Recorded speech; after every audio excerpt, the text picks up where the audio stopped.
Lo kawan-kawan yang terbaik memiliki adab sopan santun yang luar biasa, attitude di atas rata-rata, dan selalu memikirkan ekonomi negara. Kembali bersama saya yang mencoba menceritakan apa yang sudah saya baca, saya dengar, dan saya rasakan melalui indera keenam yang saya miliki. Kali ini saya akan membahas film keren tentang perampokan bank, revolusi, dan segala jenis pemalsuan. Film berjudul Man of Action yang rilis tahun 2002 wajib kawan-kawan tonton. Langsung saja ke alur ceritanya. Sebelumnya terima kasih sudah mampir di channel saya. Ini adalah kisah nyata seorang Lucio Urtubia, warga Spanyol yang tinggal di Prancis. Film ini berlatar di tahun 1962. Awal film dimulai di Bandara Paris, terlihat seorang pria dan wanita. Diketahui si laki-laki adalah pemeran utama kita yaitu Lucio Urtubia. Tampak mereka berdua sedang dikejar-kejar polisi dan akhirnya terlihat pintarnya si Lucio. Dia membuang uang yang ada di tasnya ke atas sehingga membuat situasi menjadi ricuh. Polisi pun terkecoh.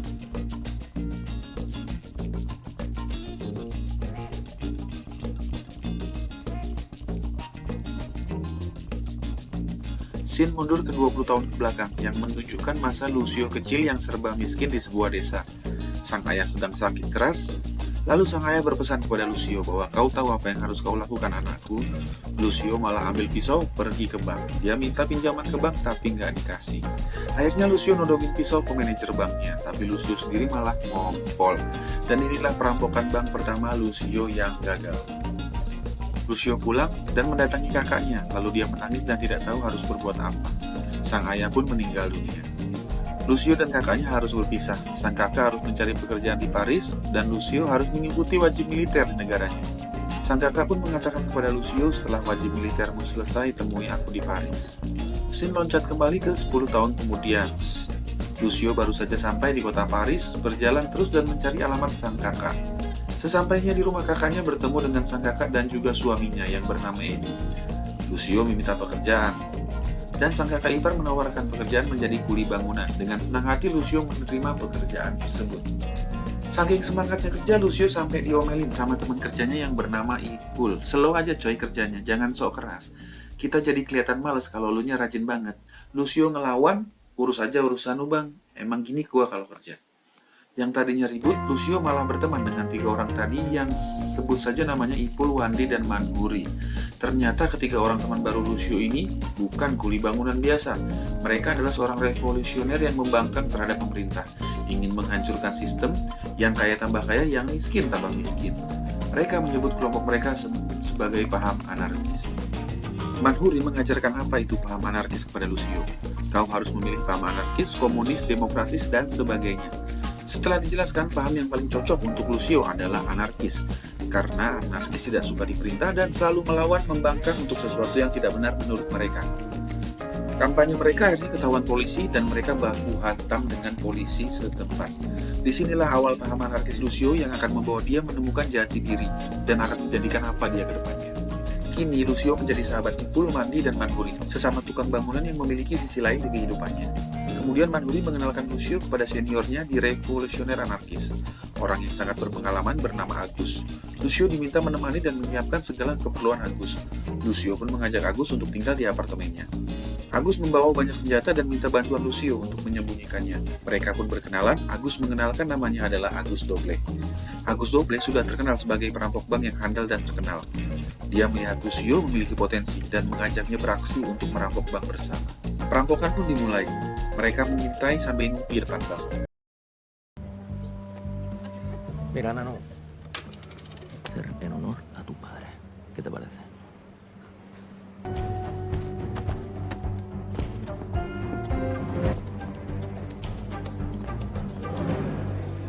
Hago un bien.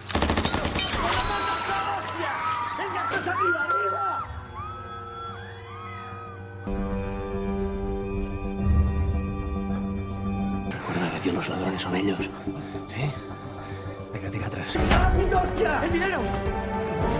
¡Vamos! ¡Tira, Lalo, tira!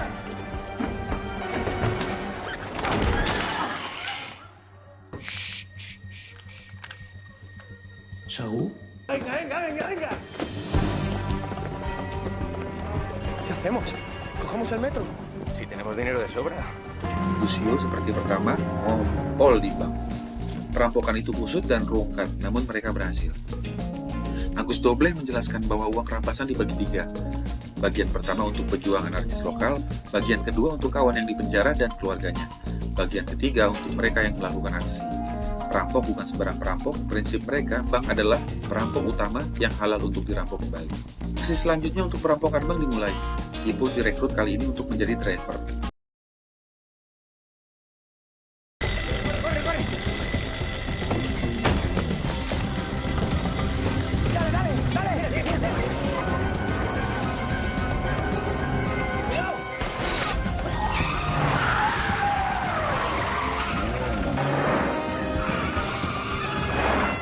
¡Que nos cogen! Perampokan kali ini pun sama, usut dan rungkat sampai mereka dikejar polisi. Tapi mereka tetap berhasil. Agus Dobleh, Lucio, dan Ipul berhasil melakukannya. Scene berpindah ke Inspektur Suratman. Inspektur yang berdedikasi tinggi, cinta pada negeri, bekerja dengan setulus hati dan pintar dalam beraksi. Perampokan yang dilakukan Lucio dan kawan-kawannya sampai ke telinga Inspektur Suratman. Inspektur Suratman mendapatkan info jika perampoknya berlogat Spanyol. Langsung mengetahui jika pelakunya adalah kaum anarkis Spanyol. Seorang saksi mengatakan bahwa dia tidak bisa melihat mukanya, tapi bisa mengenali suara pelaku perampokan. Para kaum anarkis Spanyol berkumpul untuk mengadakan rapat di sebuah gudang, lalu memastikan langkah apa yang mereka lakukan ke depannya. Sedang asik mengadakan rapat internal, polisi datang menggerebek dan Lucio pun tertangkap polisi. Buntut kasus perampokan bank, kaum anarkis Spanyol langsung dicari oleh polisi. Semua yang tertangkap diminta untuk mengucapkan kalimat seperti yang terjadi di bank. Saksi mendengarkan dan mengingat-ingat suaranya cocok. Dan ya, Lucio ketahuan pada saat bersuara. Saksi pun yakin kalau Lucio pelakunya. Polisi langsung menggeledah apartemen Lucio, namun tidak menemukan apa-apa. Akhirnya dia dibebaskan oleh Inspektur Suratman karena tidak ada bukti yang kuat dan hanya berdasarkan saksi saja. Lucio bebas namun tetap diawasi oleh Inspektur Suratman. Lucio kembali bekerja menjadi kuli bangunan. Di situ dia bertemu kembali dengan Ipul dan Manhuri. Manhuri mengatakan, lihatlah ulangmu. Polisi mengawasi kita terus, nggak habis-habis. Manhuri dan Ipul yang mengenalkan Lucio ke Agus Dobleh, sekarang mereka mengingatkan bahwa Agus Dobleh itu orang yang bermasalah dan tidak punya masa depan. Sampai kapan kamu mau mengikuti dia? Lucio tidak peduli dan kembali bertemu dengan Agus Dobleh. Ternyata pertemuan mereka adalah pertemuan terakhir karena situasi sudah rungkat. Agus Dobleh akan pergi bersembunyi. Dia berpamitan kepada Lucio. Sebagai kenang-kenangan, Agus Dobleh memberikan pisau lipatnya. Lucio terharu dan sudah menganggap Agus Dobleh seperti orang tua sendiri. Mereka pun berpisah. Manhuri, Ipul, dan Lucio pergi ke bank dengan baik-baik untuk mengajukan pinjaman. Mereka berencana membeli mesin cetak dan melakukan propaganda aksi mereka dengan media cetak. Namun pengajuan mereka ditolak mentah-mentah oleh pihak bank. Setelah gagal mengajukan pinjaman di bank, Lucio bertemu Inspektur Suratman di luar bank yang mengatakan jika Agus Dobleh sudah tewas ditembak polisi. Kematian Agus Dobleh membuat Lucio murka dan kembali merampok bank bersama Ipul. Bank yang tadi menolak pengajuan pinjaman Lucio dan kawan-kawan menjadi sasaran perampokan.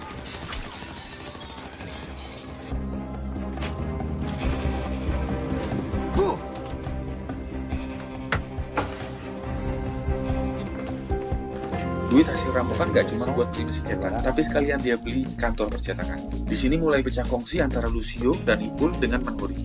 Lucio yakin bahwa Manhuri adalah informan polisi, sehingga banyak kegiatan mereka yang diketahui polisi dan rungkat. Lucio yakin Manhuri lah pelakunya. Setelah itu ada mahasiswa yang sedang mengambil cetakan mereka, yaitu cetakan propaganda untuk demo. Mahasiswa yang satu ini menarik hati Lucio. Mahasiswi ini bernama Sanime.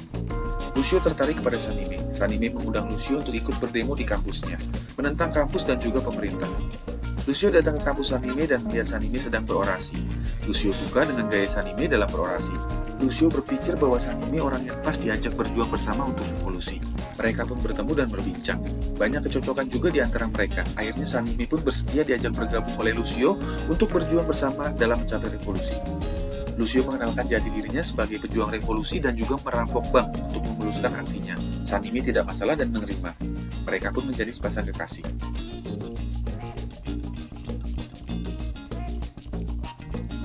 Inspektur Suratman terus membuntuti Lucio kemana dia pergi.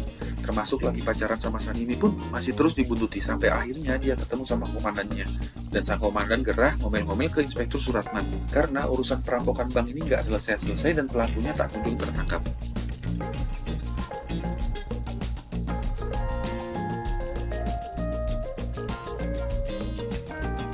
Lucio dan Sanime bertemu dengan suami kakaknya, Eddie, yang di awal film tadi.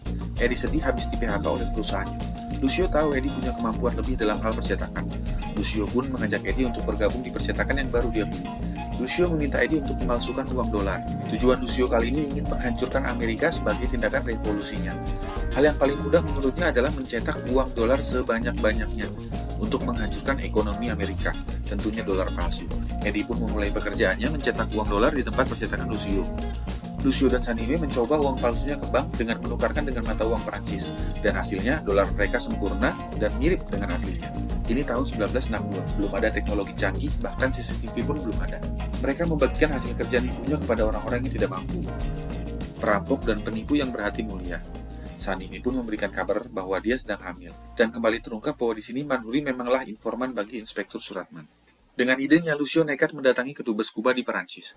Dia mengemukakan idenya jika ingin menghancurkan Amerika, maka cetak saja duit palsunya Amerika sebanyak-banyaknya. Maka Amerika akan hancur secara ekonomi. Kedubes Kuba pun tertarik karena Kuba sangat membenci Amerika. Pada saat itu, dia berjanji akan mempertemukan Lucio dengan Che Guevara, pejuang Kuba yang sangat terkenal yang menjadi jenderal di Kuba pada saat itu. Scene berganti seperti di awal film. Ternyata di sini saatnya Lucio bertemu dengan Che Guevara, dibantu oleh kedubes Kuba. Dengan istrinya Sanime, mereka berhasil masuk bandara, dan Lucio bertemu dengan Che Guevara. Lucio langsung mengemukakan idenya kepada Che Guevara, bahwa hentikan kapitalisme Amerika dengan uang palsu. Che Guevara lalu menasihati Lucio bahwa Amerika adalah negara yang terlalu kaya untuk menghancurkannya dengan uang palsu. Dan Che Guevara kembali mengatakan, "Kutu tidak bisa membunuh gajah." Saya kembali mengingatkan kepada kawan-kawan saya di sini bahwa ini adalah kisah nyata. Dan dalam kesaksiannya memang Lucio bertemu dengan Che Guevara untuk membahas ini. Lucio dan Sanime dikejar polisi yang dipimpin oleh Inspektur Suratman. Berdasarkan informasi dari Manhuri, Inspektur Suratman pun menangkap Lucio. Lucio tertangkap di bandara dan dipenjara. Di penjara, Lucio kembali menemukan sahabat yang bernama Stephen. Stephen akan dibunuh dan Lucio menyelamatkannya. Stephen pun selamat dari upaya pembunuhan itu. Sanime lalu datang membawa pengacara yang membebaskan Lucio karena baru pertama kali di penjara dan belum pernah tersangkut kasus hukum. Lucio pun dibebaskan dengan uang jaminan. Lucio bebas dan langsung menghampiri Sanime istrinya yang sedang lahiran.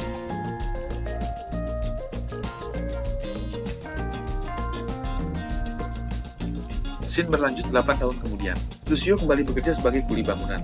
Terkejut Lucio ada alat pembayaran baru yang bernama cek. Pada saat bekerja, Lucio diberikan cek oleh mandornya sebagai alat pembayaran. Baru tahu ini Lucio, ada barang baru di negara ini, guys. Cek ini pun diterima sebagai alat pembayaran di supermarket tempat dia belanja. Apa yang ada di pikiran Anda? Tentu saja Lucio mengumpulkannya dan berniat memalsukan cek dari Bank Amerika itu. Akhirnya Eddie mencoba memalsukannya. Awalnya jelek, tapi lama-lama bagus. Dan ceknya nyaris sempurna. Lucio benci banget sama Amerika. Cek yang dia palsukan pun cek dari Amerika. Lucio sendiri ngetes cek buatannya apakah bisa dicairkan dan ya, kembali dia berhasil mencairkan cek palsu buatannya.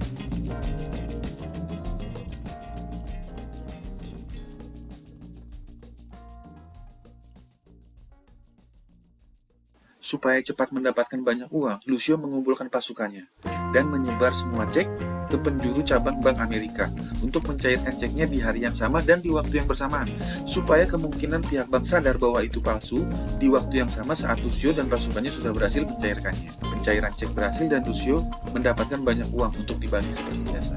Bank Amerika yang kecolongan mulai geram, marah, diabetes naik. Langsung mengirimkan utusannya ke Prancis untuk menyelidiki kasus cek palsu yang sangat banyak di Prancis. Dikirimlah seorang nama bernama Malih untuk segera menyelesaikan masalah tersebut. Malih sampai di Prancis, tentunya dia meminta bantuan polisi setempat, yaitu Inspektur Suratman yang sudah tahu siapa pelaku. Sedang bersama keluarganya, Lucio disamperin Inspektur Suratman. Lucio mengatakan, "Inspektur, bank adalah perampok terbesar di dunia. Jika dia dirampok, saya akan sangat senang, apalagi yang dirampok Bank Amerika." Inspektur Suratman pun mikir bener juga sih. Istri Lucio mulai mengajak Lucio kembali ke jalan yang benar, dengan mengajak Lucio pindah ke Bolivia karena Sanime dapat kerjaan di sana. Lucio masih pikir-pikir. Lucio kembali kerja sebagai kuli bangunan seperti biasa. Inspektur Suratman mengajak Mali ke sana buat melihat pelaku pemalsuan cek. Tentunya Mali nggak percaya masa iya kuli bangunan bisa malsuin cek. Ya memang kenyataannya seperti itu, kita tinggal cari aja buktinya. Istri Lucio tidak bosan-bosannya bertanya apakah Lucio akan ikut ke Bolivia. Pencairan cek saat ini sudah mulai susah dan ketat. Lucio memiliki ide, kita jual saja semua ceknya dan dapat uang untuk yang terakhir kalinya. Kita harus cari pembeli buat jual cek semua yang tersisa. Serangan terakhir dan terbesar kita. Teman-temannya pun setuju. Lucio menghampiri Stephen, temannya di penjara tadi yang juga ahli pemalsuan cek. Lucio meminta dicarikan orang yang mau membeli semua cek palsunya. Stephen pun mengenalkan Lucio pada orang yang bersedia membeli semua cek. Mereka bertemu, teman Steven dan Lucio negosiasi untuk harga cek palsu itu, dan akhirnya sepakat untuk melakukan transaksi. Di rumah Lucio terjadi perdebatan antara teman-teman Lucio. Ini terlalu berbahaya dan kami tidak mau masuk penjara, karena polisi sudah mengintai di mana-mana. Lucio meminta istrinya untuk membantu operasi ini terakhir kalinya. Namun Sanimi tidak mau dan tetap berangkat ke Bolivia dengan anak mereka. Lucio pun tetap akan menjalankan aksinya yang terakhir kali dan menyelesaikan segala sesuatunya. Istri dan anak Lucio pun pergi ke Bolivia. Transaksi pembayaran terakhir pun dimulai. Lucio selalu diikuti polisi namun bisa menghindar. Tapi saat ini Lucio kembali tertangkap.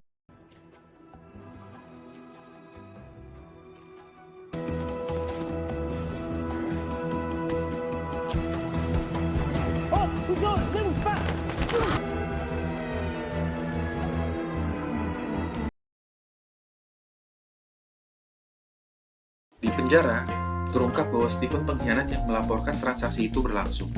Lucio tidak menyangka orang yang diselamatkan malah berkhianat. Di penjara, Lucio berkirim surat dengan istrinya dan mengatakan bahwa di Bolivia baik-baik saja dan anaknya sangat merindukan Lucio. Segeralah menyusul ke Bolivia setelah lepas dari penjara. Kami akan menunggumu. Begitu kata Sanimi. Di persidangan ini pun aneh. Lucio meminta pembatalan sidang karena buktinya yang belum cukup. Pengacara Lucio meminta hakim untuk melepaskan Lucio selama pembatalan sidang. Lucio pun bebas sementara dan di luar tempat sidang dia dilulukan seperti pahlawan karena perilakunya yang sering membagikan harta rampokan seperti Robin Hood. Inspektur Suratman yang tadinya membantu Malih dari Bank Amerika kini mulai enak karena kelakuan Malih ini aneh-aneh dan malah membela Lucio saat ini. Lucio mulai mendapatkan teror di apartemennya sendiri.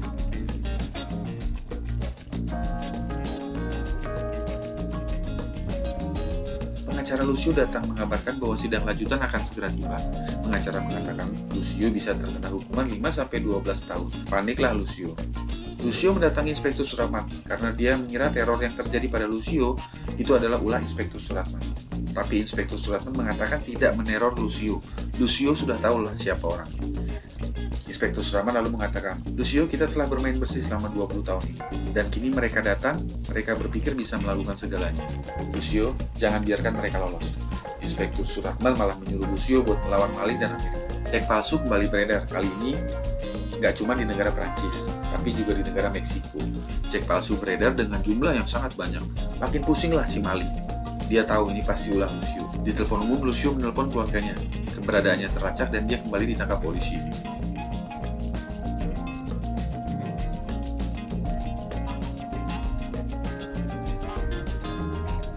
Lucio lalu bertemu dengan Malih. Lucio menawarkan perjanjian.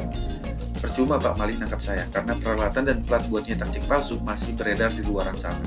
Dan bank sampean tetap saja merugi. Mendingan kita buat perjanjian. Lepaskan saya dan saya akan memberikan plat dan semua peralatan untuk membuat cek palsu. Dengan melepaskan saya, bank sampean saya pastikan tidak akan rugi lagi karena cek palsu. Perjanjian yang tidak bisa ditolak oleh Malih. Mereka bertransaksi, Lucio memberikan plat dan semua peralatan cek palsu. Malih memberikan uang damai untuk Lucio. Akhirnya, kutu bisa melawan gajah.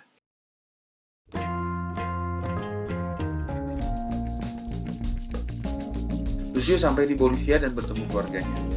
Lucio dan Sanimi pada akhirnya bercerai namun tetap berteman baik. Lucio Urtubia meninggal pada tahun 18 Juli 2020. Lucio Urtubia menjadi idola bagi generasi anarkis dan liberal baru. Film yang sangat menarik kawan-kawan karena berdasarkan kisah nyata dari seorang bernama Lucio Urtubia, orang yang gigih, pemberani, dan pantang menyerah. Terima kasih teman-teman sudah mampir di channel saya. Jangan lupa like, komen, dan subscribe.